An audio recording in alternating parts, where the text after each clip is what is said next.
Hello and welcome. Hope everyone's enjoying the conference so far today. Before we get started, I'll go over some housekeeping. So this session is being recorded and we'll have the recordings available for everyone shortly after the conference. You can follow us at Tenbound on all the socials to keep up to date on when those are available. For this session, feel free to utilize the chat function and the Q&A. And Scott will get to questions as time permits. So with that said, let's get started. Please welcome Zoominfo's Scott Sutton. Thanks, Scott. Welcome. Yeah, hey, Hannah, thanks for having me. Excited to be a part of the event today. So awesome, everyone. I'm Scott Sutton, Vice President of Revenue Operations at Zoominfo.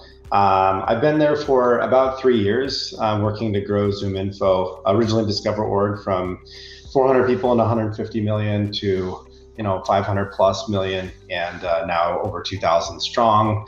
And so I love the theme today from Tenbound on alignment and how we align our processes, our employees, our customers, our stakeholders together, and how we create processes, systems, and structures that allow us to facilitate that well. So what I'm going to walk through today is how we at Zoominfo align our teams together with process technology, leveraging kind of centralized data and technology to do so. So with that, let's dive into the screen share and we can get started.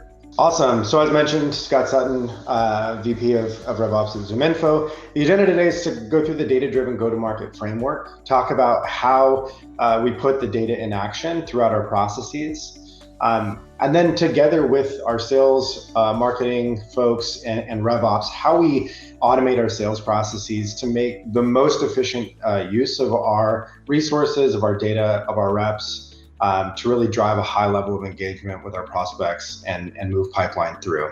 And then I'll give a quick viewpoint on what I think the future of revenue operations is and how that'll drive not only alignment across the different go-to-market revenue functions, but also across the organization as you scale and grow. So diving into the go-to-market framework, I really view it as these 3 different layers.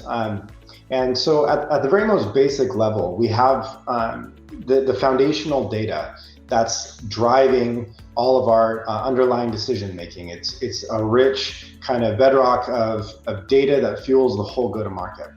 And then when you get into the second level, you have these technologies and workflow. And then at the most top level, you have strategy, people, and organization. And I think, as I think about the business landscape throughout time, since the Industrial Revolution, we've had strategy, we've had people as an organization. We then started to overlay technology, and we created these massive amounts of data, but it wasn't rich, it wasn't uniform, we didn't have alignment to it. And so what it caused us to do was have these semi-automated processes or have really incredible resources to try and make sense of it all. And so now we have a lot of tools at our disposal to make this fully threaded, rich data source, automation, supporting this overall strategy and vision. So a lot of what I'm going to be talking about today is in the context of this lens.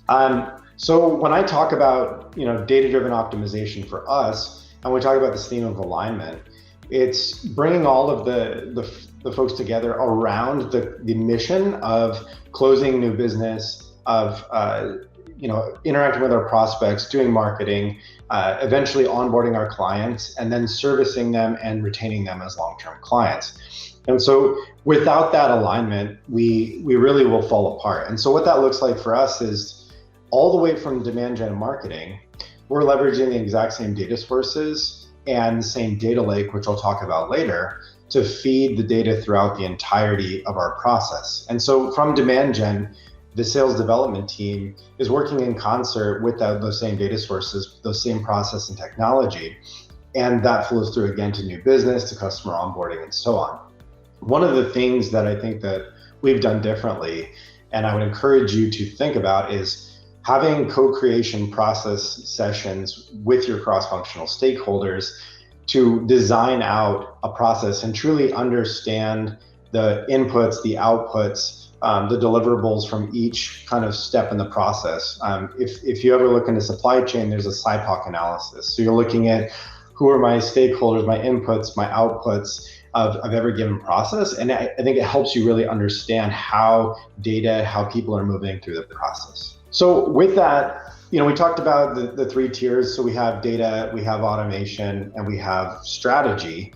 And then I think we also have this maturity curve of how we leverage data and how we engage with our prospects. So, a lot of early field sales was using very limited data, pounding the ground, making phone calls, using networking. And then we started to see this introduction of having more dynamic record lookup, starting to use firmographic targeting and segmentation, and then starting to look at intent-based targeting. And that kind of got you through this first, what we call discover phase. And then when we're in fuel, we're starting to use automated tools, automated database enrichment, contact capture. And then at the far end, we're using AI-based tools, we're using machine learning. And when I look at this, it isn't any one department doing these exercises, and the entire process should benefit. So if I'm, for instance, using an ML lead score, machine learning lead score, I should be able to flow that through and surface that data to everyone from demand gen, from our inbound SDR team, our outbound SDR team, all through to our sellers, and then eventually to outcomes. And then we can use that back for feedback loops on quality and constantly assess, is our TAM expanding? Are we having greater win rates along these certain lines? And if only sales is driving these insights or only marketing is driving these insights, you're not giving these feedback loops to then drive from the ground up better leads into the funnel, better conversion on opportunities, and not propagating those throughout the entire process. So what does that look like in practice for us? So as a lead comes in, we're matching back and getting an entire data record from just one email address, for instance. So just based on one email address, I would have a really complete picture. So this is an example straight from our CRM of, I get one email address and I have the name, phone number, I have a richness of data of where they came from marketing that I'm passing through. I have lead scores, I have machine learning lead scores. I can then see their job function, their direct phone numbers, and all of this richness of information is available to all of our different folks interacting with this record, and it brings us to a common understanding of who this person is, what they're after, and a lot of our programs are joint efforts between marketing and the BDR team to make sure that we're pushing people through the correct channels, we're surfacing the right data and insights, and getting them in front of the right prospect. We're getting the right prospect in front of the right rep every single time. So how do we facilitate all of this? So we're using a pretty massive data lake that is commonly accessible throughout now our entire organization. And so for us specifically, because we are Zoominfo, we have Zoominfo data. There's other data sources available, but then there's also this richness of all of the data coming from your first party systems versus third party providers. So you have tools like Amplitude and Google that are capturing usage data and web traffic. You have tools like Outreach or SalesLoft that are capturing email data and the interactions you're having. You also have Salesforce data or Marketo data. And as all that data comes together, oftentimes this is one of the biggest points of misalignment. And if I'm in marketing and I'm purely interacting with Marketo, I see a very limited view of the world. And I often see that the data that exists in Marketo versus Salesforce, if the sync is not managed well, you don't have enrichment, you don't have the right rules set up, we're not propagating that common understanding of the client. And likewise, if we're not pushing all of the activity data, the different ways that we've interacted in kind of a multi-attribution model back to the sellers, there's this disconnect that happens. And so by using both native integrations with a tool like Marketo and Salesforce, or propagating out to a data lake as kind of a third way to merge all of the data together, you're going to lack this richness of context and understanding. A great example of this is in our demand gen programs. So we're bringing all of Zoominfo's data, all of our Salesforce data, we're bringing in all of the times they've interacted with us in a trial, all of the engagement. So I can say that Joe has had a trial, it's been unsuccessful. I went to a webinar, re-engaged back through a web form, and I knew who the rep was in the last time. I knew what we offered them. So then I can, from a marketing perspective, offer them a compelling call to action to come back in. And as they go through the sales cycle, I surface all that context to bring us into alignment to, again, close that transaction and overcome the initial obstacles that we had. So how do we facilitate this? This is just a sampling of some of the tools and the way that we go about building out a data lake. So there's source systems that I mentioned where data is being either created or a third party is providing that data. So for us, we're using Zoominfo, it's our own application. And then we're also using these first party applications, Salesforce, Marketo, Eloqua, Amplitude data, Jira data is brought in, Pendo, Google Analytics, etc. So all of this data by itself is independent. There are some good integrations between some of these, but largely there needs to be a common thread and a set of keys that bring that data together. I think this is one of the cores as to why so much emphasis in kind of the IT space is being put around MDM and source of truth for data, CDP platforms. It's a way to aggregate all of the known information that you have on your prospects and clients in one common place that's threaded together. It's not duplicated. So once we grab all of that data, we then need ways to bring it into the data warehouse. So there's many different ways to accomplish this. Fivetran has out-of-the-box connectors that'll basically just copy over the data in its relational database structure. Tools like Databricks allow you to deploy code and bring data over. Stitch is another competitor to Fivetran, bringing data out of the core systems into a data lake. There's many options for data warehouses. I think Snowflake is one of the most popular. It's scalable, it's fast. You get paid, you pay on essentially what you use. But once you bring all that data in, you then have essentially many tables that represent your data. And so you then have to create data models that then stitch all this data together. And so one of the most challenging components is how do you determine all of the like records in all of the systems? For us, we use Zoominfo. Others use other methodologies or tools, or choose to have one system's primary key be that for all. But then that allows us to stitch the data together and then propagate it back out into other systems. So using tools like Alteryx or Python jobs scheduled in Airflow or Ringlead, we're pushing data out to all the systems. So what that looks like in practice is a lot of tech, and so I apologize for that. But at the end of the day, what that looks like is matching data across Marketo, matching data in Salesforce, a lead score that's propagated and common in both systems. One of the biggest things, and I think everyone's propensity in the marketing and sales alignment discussion is say, have a common targets, meet together, have common processes. And I agree with all that. One of the challenges is how do you actually accomplish alignment of targets? You need to make sure you're using common data sources and common data sets that mean that you're measuring things the same way and that you have a common view and a centralized hub of data to then measure yourself, to measure what is an MQL, what's an SAL, what's an SQL, what is an opportunity, and make sure that that's fully threaded. So this framework is one of our solutions that helps to align everyone. And if I were to offer any suggestion on one of the foundations around bringing sales, marketing, and your company together, it is having a common set of data. And it doesn't need to all be in Snowflake, as long as you're pushing the data and it has a common source of truth. It can live in Marketo, it can live in Salesforce, it can live in both, but that's gonna help you navigate. So now what do you do with all of this data? And how do you make reps more successful in the field trying to accomplish their mission?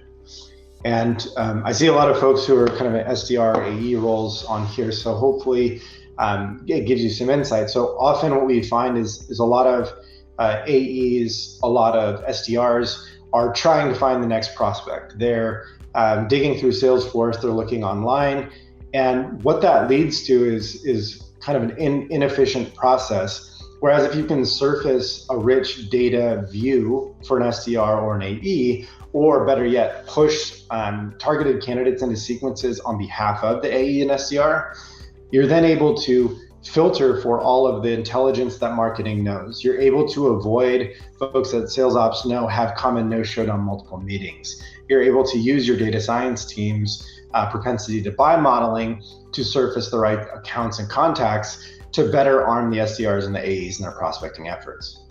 So the way that we navigate this is from that data lake, we're actually having demand gen do all of the outbound initial sequencing directly on behalf of the SDR. So the SDR almost has to do no prospecting on their own.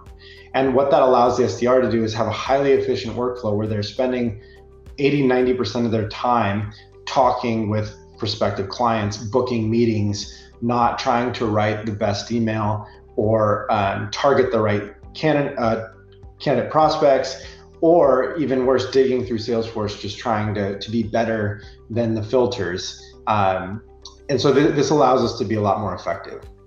It also allows us to cover more ground. Other ways that we automate is across pre-demo. We use a tool called Chili Piper to do so. It sends automated reminders ahead, and so we can help prompt demos to show up on time, and that really has helped our show rate. You can also do this with tools like Outreach and SalesLoft. There's some certain hourly time dependence pieces that you might lose out on efficiency, but those are also valid ways.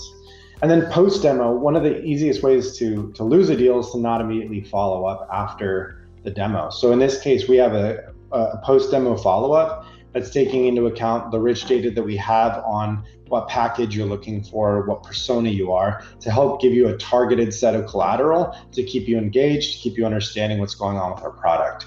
So if you don't have that, I would really encourage you to send a sequence following all of your demos that keeps the prospects engaged as you move to an open opportunity. In the open ops side, we use different triggers, again, from this common data set to understand, are opportunities languishing? Are they slowing down? Are they losing momentum?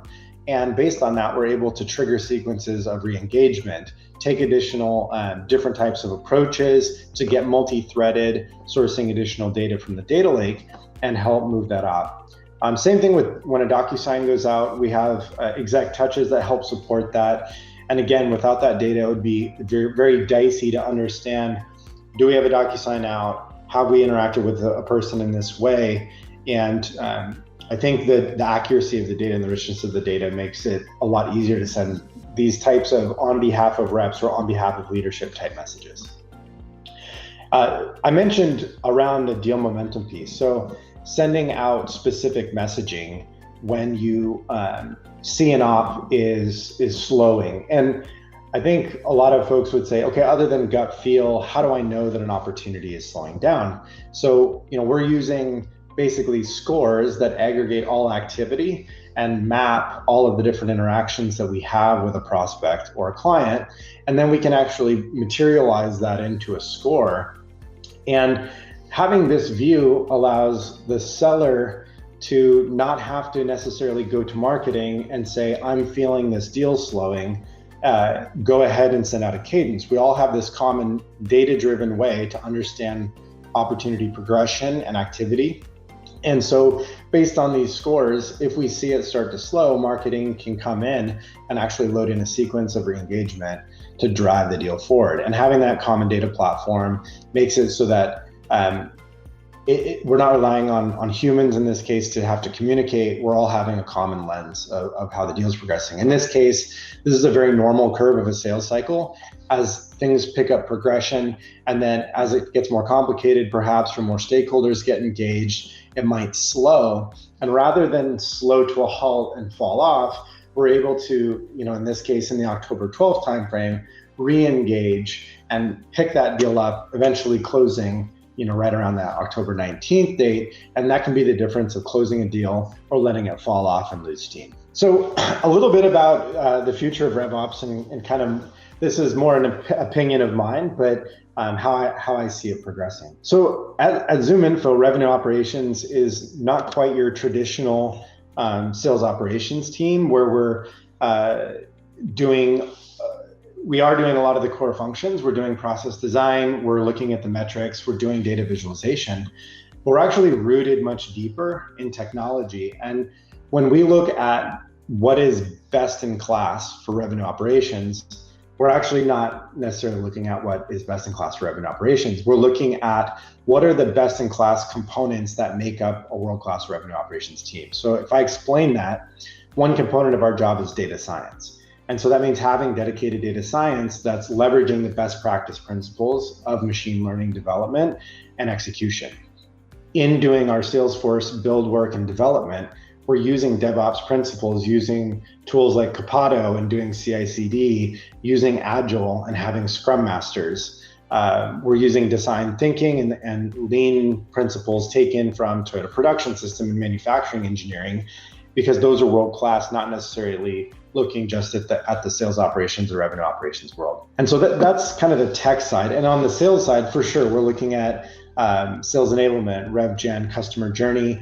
We're looking at what are the best practices in the sales marketing landscape. And I think it's the marriage of world-class technology and engineering together with world-class sales thought and marketing thought that brings us together. So not only are we bringing sales marketing together, but we're bringing together the technology component that allows us to be even more successful. And when you have technology that's informed by the front line and what's being experienced in the field, it makes that technology so much better and more applicable. And I think for anyone who has either lived a sales process or been on the ops side, you know that the way that sales ops draws it up isn't always how it's done in reality.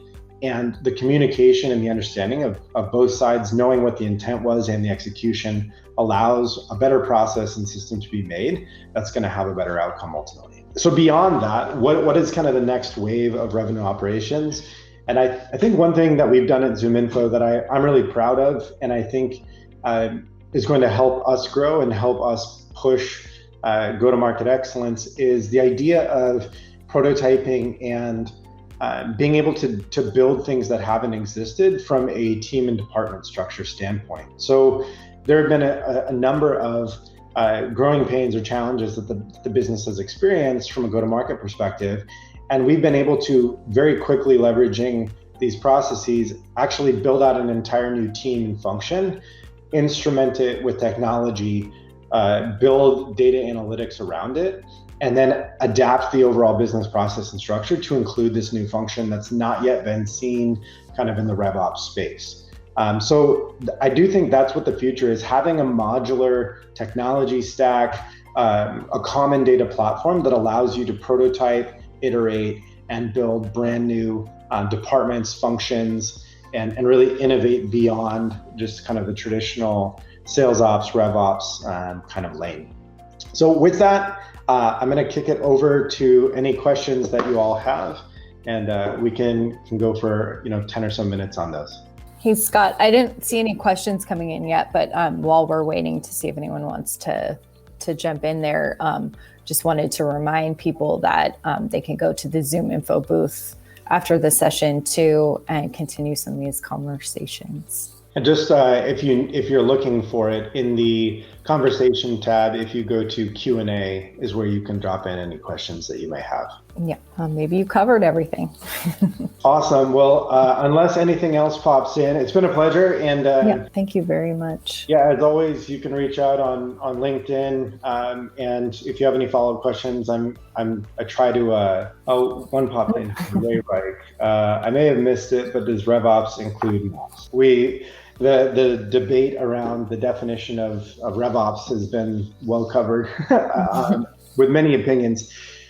In our specific case, there are elements of marketing ops that are definitely part of our revenue ops. So my team is responsible for implementing lead scoring, implementing the lead flow, lead routing, and implementing email campaigns and monitoring the systems. And I think where the differentiation is we have teams that are thinking about new campaigns, new channels, and pushing in leads. But for the core process flows, the core technology stack and analytics, it's living in RevOps.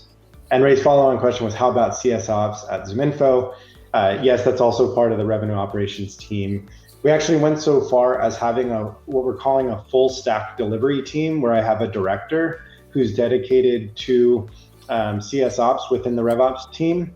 And he has a set of developers, admins, and actually product managers. And then we have this concept we've created called revenue architects. And their whole job is to ideate about what could be the best process, evaluate all tools available in the market, and be thinking strategically about how to build our motion. Build makes a big difference in data model consistency. I agree. The customer lifecycle is, I didn't cover it on here because just of time, but one thing that we've built around the customer journey is actually an in-house customer journey management tool that's used, and it has every single touch point in a customer's journey is actually loaded based on a map of what they've purchased, their segment, and the kind of level of support that we guarantee. And then that's pushed back to all of marketing, to all of CS, to leadership with strict SLAs, so we can better execute the customer journey, but also have a common data. That's one thing that's really challenging. Without a tool like Gainsight or this tool we've created, it's really hard to understand the customer journey and map it and understand SLAs and performance. Awesome. Well, thank you very much. And again, reach out if you guys have any questions. Thanks and head to the booth. Okay, thanks. Bye. Bye.